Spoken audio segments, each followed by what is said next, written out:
আসসালামু আলাইকুম প্রিয় শিক্ষার্থীরা, কেমন আছো? নিশ্চয়ই ভালো আছো। আমরা এর আগে ষষ্ঠ শ্রেণীর অধ্যায় 4 শুরু করেছিলাম। আজকে কিছু অংশ বাকি রয়েছে, আজকে বাকি অংশটুকু সমাধান করব।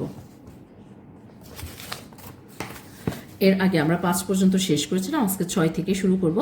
চলো 6 নম্বরে কি আছে দেখি। একটি কলমের দাম x টাকা এবং একটি বইয়ের দাম y টাকা হলে নিচের রাশিগুলো দ্বারা কি বোঝানো হয়েছে তা লিখি। এখানে কলমের দাম হচ্ছে x টাকা আর হচ্ছে বইয়ের দাম y টাকা। এখন বই আর কলম এগুলো দ্বারা কি বোঝানো হয়েছে আমরা নিচের রাশিগুলো থেকে জানবো। 3y 1 নম্বরে আছে 6-1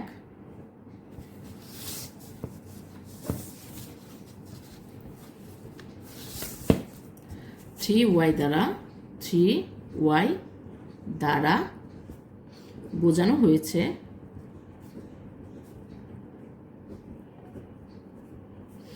তিনটি বইয়ের দাম। তারপরে 2 নং 7x দ্বারা বোঝানো হয়েছে 7টি কলমের মূল্য।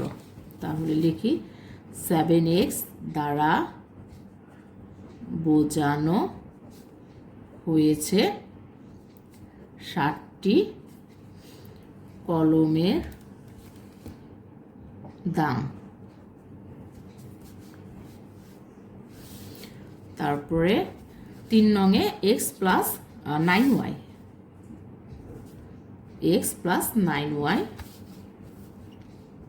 দ্বারা বোঝানো হয়েছে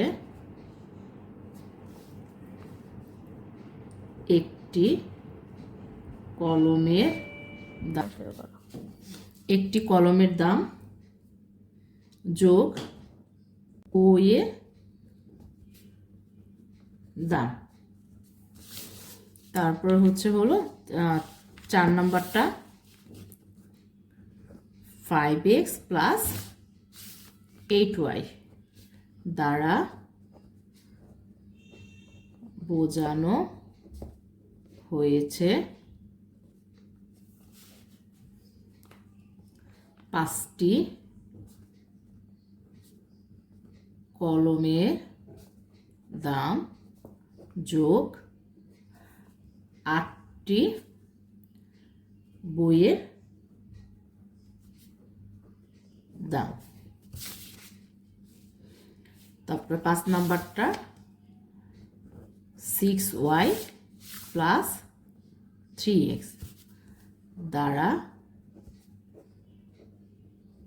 বোঝানো হয়েছে 6টি বইয়ের দাম যোগ 3টি কলমের দাম। এই ছিল অ্যান্সারগুলো। তারপরে 7 নম্বরে একটি খাতার দাম x টাকা, একটি পেন্সিলের দাম y টাকা এবং একটি রাবারের দাম z টাকা হলে 5টি খাতা এবং 6টি পেন্সিলের মোট দাম কত? 8টি পেন্সিল ও 3টি রাবারের মোট দাম কত? 10টি খাতা, 5টি পেন্সিল ও 2টি রাবারের মোট দাম কত? এই সমাধানগুলো করতে হবে। তাহলে 1 নাম্বারটা আমরা করি। 7-এর 1 নং 5টি খাতা, একটু লিখে নেই, দেওয়া আছে খাতার মূল্য, খাতার দাম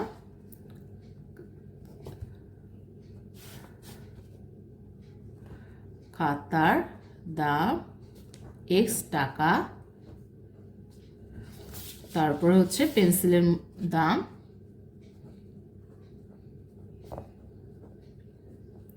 y টাকা এবং রাবারের দাম z টাকা।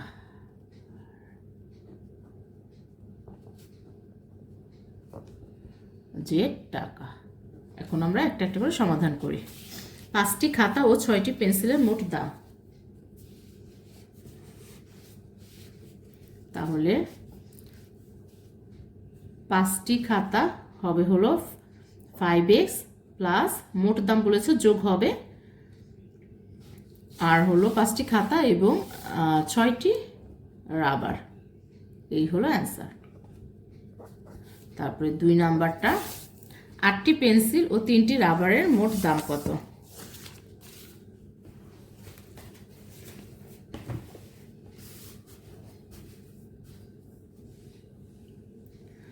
লিখে ফেলি 8টি পেন্সিল, তাহলে 8y প্লাস 3টি রাবার 3z, এই হচ্ছে অ্যান্সার। তারপরে 10টি খাতা, 5টি পেন্সিল এবং 2টি রাবারের মোট দাম কত? 3 নাম্বারটা লিখি 10টি খাতা 10x যোগ করতে বলেছে প্লাস দেই 5টি পেন্সিল 5y প্লাস 2টি রাবার 2z, এই ছিল আমাদের অ্যান্সার। খ নম্বরে 1 হালি কলার দাম x টাকা হলে 5 হালি কলার দাম কত এবং 12টি কলার দাম কত? তাহলে করে ফেলি। দেওয়া আছে খ নম্বর, দেওয়া আছে 1 হালি কলার দাম, 1 হালি কলার দাম সমান সমান x টাকা।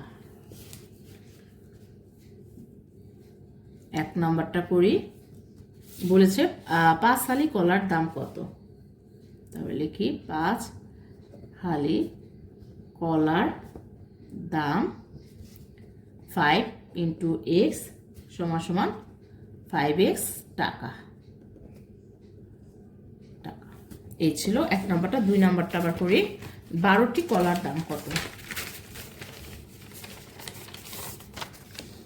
2 নাম্বারটা আমরা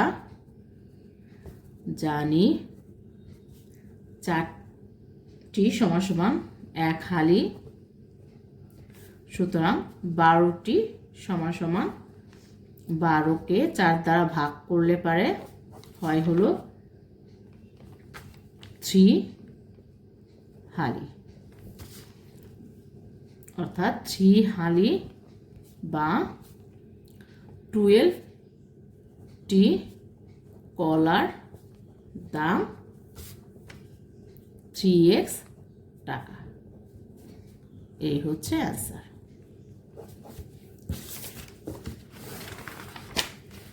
তারপরে 8 নম্বরে সঠিক উত্তরটি খাতায় লিখো। এখানে সঠিক উত্তরটি খাতায় লিখতে বলেছে x এর দ্বিগুণ থেকে 5 বিয়োগ করলে পারে নিচের কোনটি হবে? করে ফেলে 8 নাম্বারটা।